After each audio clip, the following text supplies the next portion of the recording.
You're listening to The Marne Report. Well, hey, Fort Stewart, Hunter Army Airfield, Molly here with your latest edition of the Marne Report Podcast. Today, I am joined by my friends, Mr. Nicholas Bryant and Hello. Major Charlie Stokes. Hello. They are with our DES security guard team, and today we're going to be talking about the recent suspension of the Trusted Traveler program. Thank you guys so much for being on the show.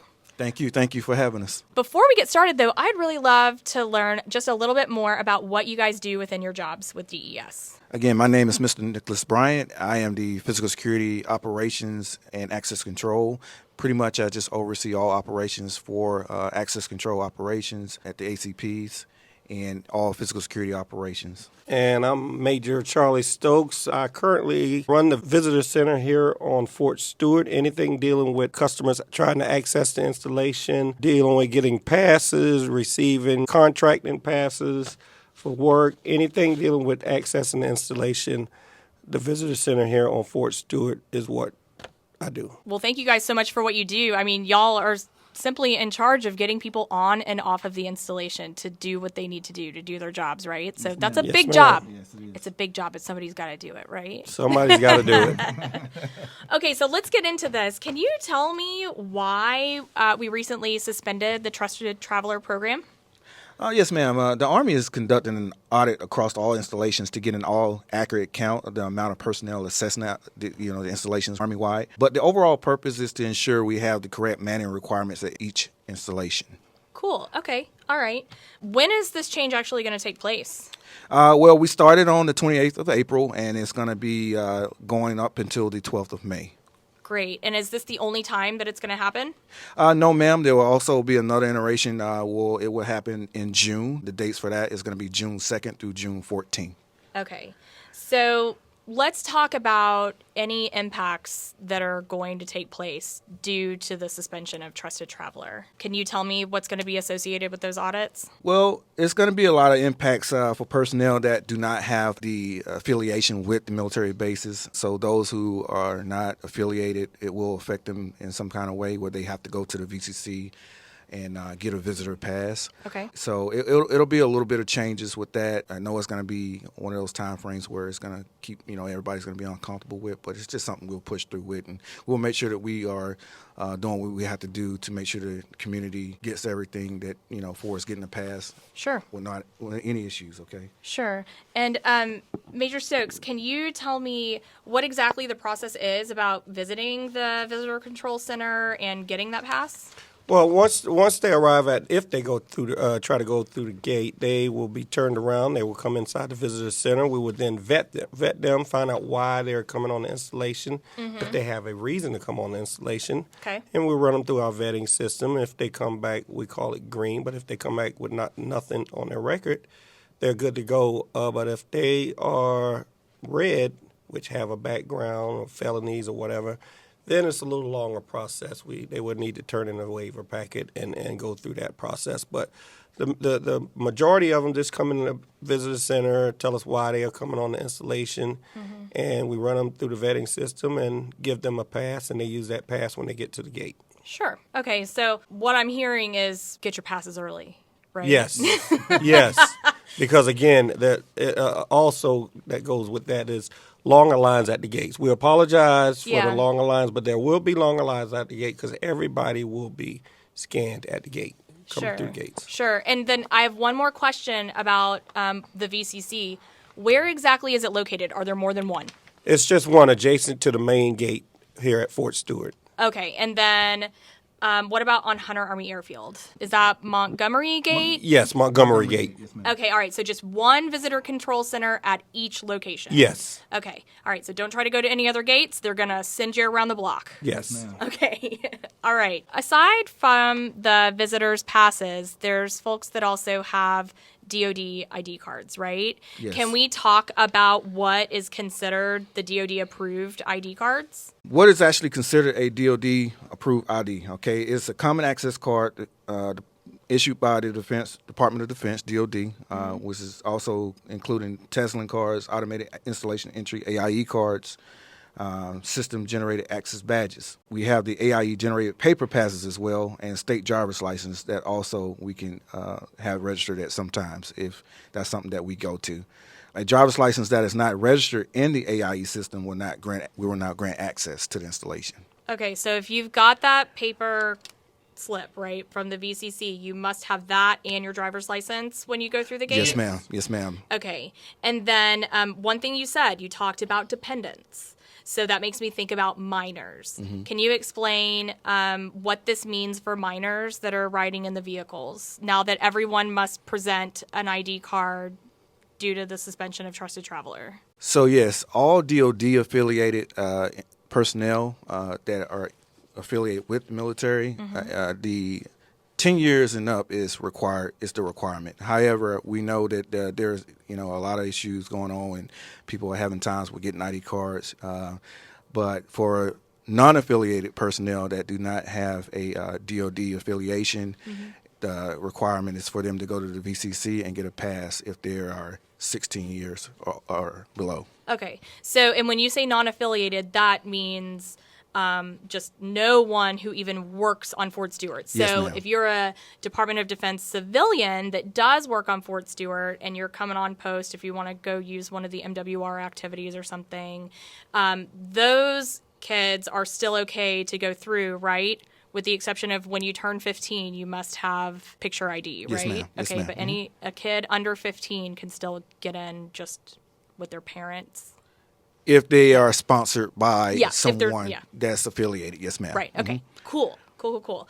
And then that brings up another point, too, everyone, to make sure, there are long lines at the ID card section. So make sure that you are going during their approved walk-in hours or getting online through Deers to make those appointments to go to the ID card section so you can get that taken care of. And you said 10 years old and up. Now, a lot of people may think if they've joined, the Army within the past couple of years in COVID times, that now we're going back to something crazy. But actually what's happening is we're returning to the pre-COVID standards, yes, correct? Yes, ma'am. This was actually in effect before COVID came, and we're pretty much just putting everything back in place like it should be. Sure. So, yep, just kind of trying to return to normal operations. Yes, ma'am. Huh? Yes, ma'am. Yep, the way we were. All right. Well, this has been just so incredibly helpful. I know that, we've got a lot of questions rolling in from people that aren't really understanding why we're doing this. And you guys have really helped clear a lot of that up. Is there anything else that you would like to add? We're here for the community, and we understand it's going to be some troubled times. A lot of people getting turned around at the ACPs and Sure. at the gates. So we're going to continue to work with the community. And but the main thing is we keep safety and security, and then we get through this time period, as soon as possible and go back to normal operations. Sure. Major Stokes here again. I want to remind everybody that when you're turned around at the gate and you do come inside the visitor center, being that we've started this already, there will be a wait, and there's a lot of people coming inside the visitor center, and there's a lot of people coming inside angry because they don't feel they should be turned around because they've been coming coming on the installation for so long. But just remember, you got to be patient. This is Army-wide. So when you come in the installation, there are going to be questions we're going to ask because we got to find out, are you authorized to come on the installation anyway? And, again, just be patient. Sure. So I do have one quick question for you, Major Stokes, right? When Yes, you're going ma'am. through the gate, our guards are primarily civilian, correct? We do have some soldiers Yes. that are there, but what do you want to tell people out there listening who may be interested in becoming one of our gate guards? Is that a possibility? Yes, there is a possibility. Right now, we do have, if you're military and you're transitioning out of the military, I think the process is 6 months out. 6 months out, you can come and see the Chief of Guards, which is Chief Cannon, Building 507D, and speak with her. And you can actually do an intern process. And then that way, once you're out of the military, then you can come on as a guard. Very cool.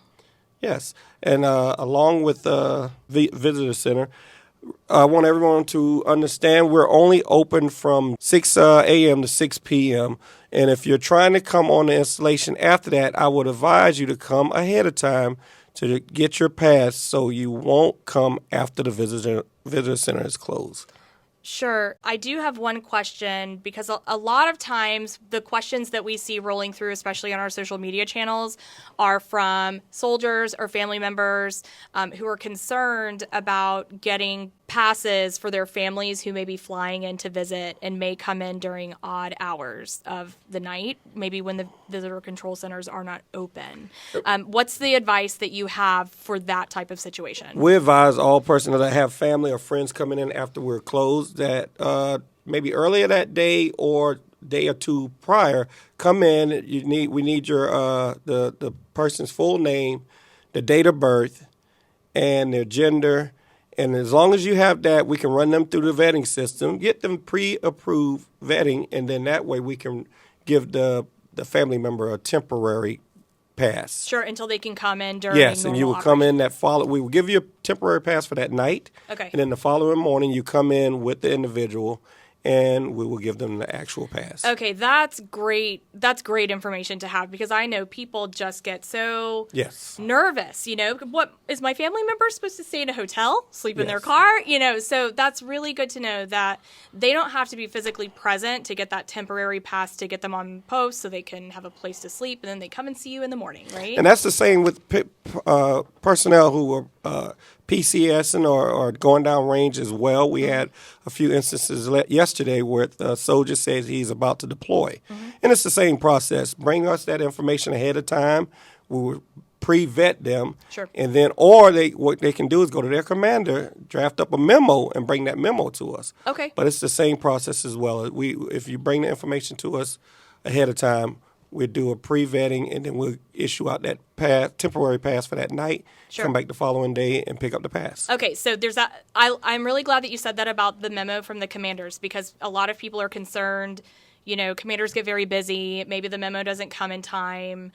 So they actually, it's preferred to have that memo, I'm sure, but not necessarily a requirement as long as they can provide you with all of the information that you need for their visitor. That's correct.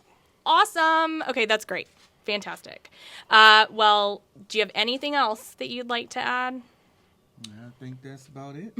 Awesome. Well, thank you both so much for being on the podcast with me. This has been just wonderful info. Thank you both so much for what you do. I mean, this is a tough job, right? You get to see you are interacting with our community first, the very first thing. Thank you for having us. Yeah, of course. So that would be it for this week's edition of the Marne Report Podcast. This is Molly signing off. If you have an idea on how to make Fort Stewart Hunter Army Airfield better, the Marne Innovation Team wants to hear it. Dedicated to identifying capability gaps within the 3rd Infantry Division, the Marne Innovation Team has partnered with engineers from Georgia Tech to help solve today's problems with today's technology.